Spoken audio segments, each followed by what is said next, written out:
छोटा सा तू कितने बड़े अरमान है तेरे, मिट्टी का तू सोने के समान है तेरे। मिट्टी की काया मिट्टी में जिस दिन समाएगी, न चांदी काम आएगी ना सोना काम आएगा। महाराज ना चांदी काम आएगी ना सोना काम आएगा, और ये काम आएगा ना वो तुम गा नहीं पा रहे थे। जो काम आएगा ना उसको नहीं ले पा रहे हो तुम प्रभु के महाराज। जो काम आने वाला है, जो साथ जाने वाला है, जो अंत समय में प्रभु का नाम काम आएगा ना उसको तो हम गा नहीं पा रहे हैं। लेकिन क्या है, हम क्या है इधर उधर खो जाते हैं महाराज। चांदी की जगह चांदी काम करेगा, सोने की जगह सोना काम करेगा, पैसे की जगह पैसा काम करेगा, और नाम की जगह नाम करेगा महाराज। नाम लेने में कोई पैसा थोड़ी नहीं लगता, बोलो लगता हो तो। अगर आज हम बाजार में वस्तु खरीदने जाए ना तो वहाँ पहले पैसे की जरूरत लगती है। एक बार नरसिंह जी का मायना सुना होगा आपने। नरसिंह जी की पत्नी का देहांत हो गया था, पुनः दूसरी पत्नी जब आई ना तो उनके मन में भाव आया, प्रेम आया कि मैं ज्यादा नहीं तो अपनी पत्नी का जब देहांत हो गई तो एक ब्राह्मण को भोजन कराऊं। ब्राह्मण को बुलाने के लिए न्योता दिया है, लेकिन खिलाने के लिए ना तो अनाज था ना खिलाने के लिए पानी था महाराज। किस किसने सुना नरसिंह जी का मायना? सुना आपने? 56 करोड़ का ऐसे कहते महाराज। नरसिंह जी ने तब भी मायरा भर दिया था, कुछ नहीं था तब नरसिंह जी सेठ जी के पास पहुंच गए, भजन गाने लगे। पहले जी शक्कर ले लिया महाराज, तब भी नरसिंह जी सोच रहे थे। सेठ जी ने मना कर दिया था, बिगर पैसे से कुछ सामग्री नहीं दी जाती है दुकान से। तो अब नरसिंह जी क्या करने लगे, वहां सेठ जी गुनगुना रहे थे। क्या गुनगुना रहे थे? भगवान का नाम। तो नरसिंह जी को लगा राम राम, ये सेठ जी भगवान में बड़ा विश्वास रखते हैं, भाव रखते हैं।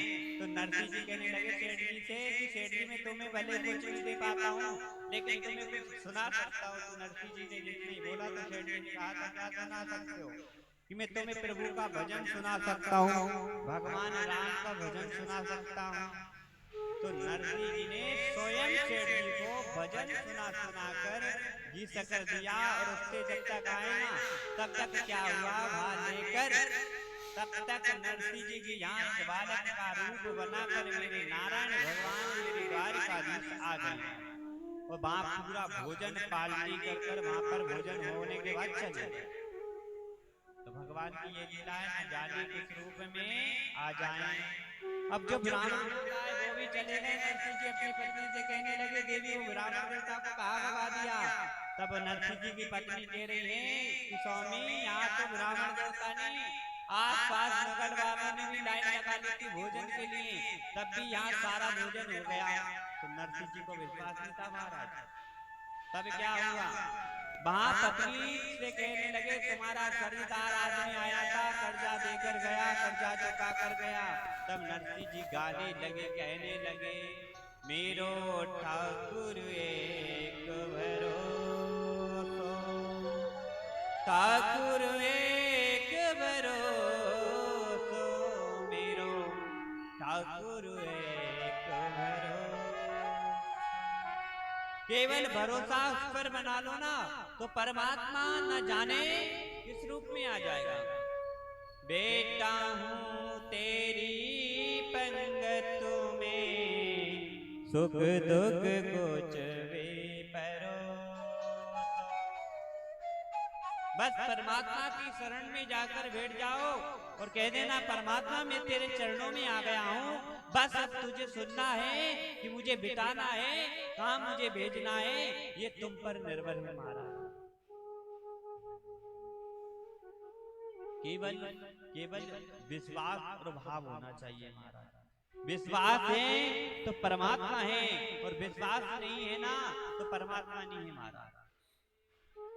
लेकिन काली काल हमें सिखा रहा है महाराज, काली काल हमें बता रहा है हे राजा, ये कलयुग है ना, कलयुग जब आया ना तो कलयुग कैसे आया? आपने कलयुग की कथा सुनी है महाराज?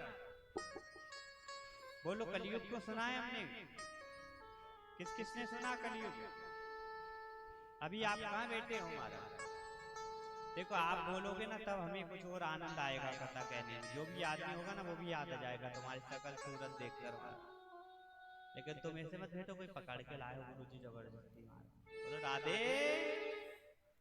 एक बार क्या हुआ, आइए, जिसमें हम रहते हैं ना, जिसका गाते हैं ना, उसका गुणगान याद होना चाहिए महाराज। अब ये कलयुग में रह रहे हैं, कलयुग में रह रहे हैं तो अपन को ये भी पता नहीं कलयुग कहां से आया और कलयुग में क्यों रह रहे हैं।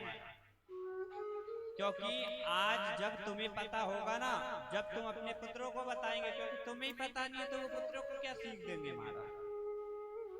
एक मच्छी समंदर गंदा कर देती, क्या कर देती? समंदर गंदा। भले ही मच्छी छोटी क्यों है, समुंदर इतना बड़ा है ना तब भी गंदा हो जाता। जैसे कि हम बताते हैं, आज अगर रिचार्ज करवाए ना मोबाइल का तो 28 दिन का आता है केवल। कितने दिन का? 28 दिन का। क्यों आता है? क्योंकि जनवरी 31 दिन की आ जाती है, फरवरी आती है ना, वो केवल 28 दिन की आती है। एक महीने ने केवल 11 महीने को बिगाड़ दिया, केवल क्योंकि वो 28 दिन की आती ना, तो फिर 28 दिन की रिचार्ज डलता है, बाद में नहीं डलता हमारा। डलता है कि नहीं डलता? तो जैसे एक मच्छी ने समंदर गंदा कर दिया ना, तो महाराज वो मच्छी कोई नहीं है, हम ही हैं। एक बार क्या हुआ, राजा परीक्षित महाराज, बड़े ध्यान से सुनना कलयुग की कथा, आज दिमाग में बिठा लेना।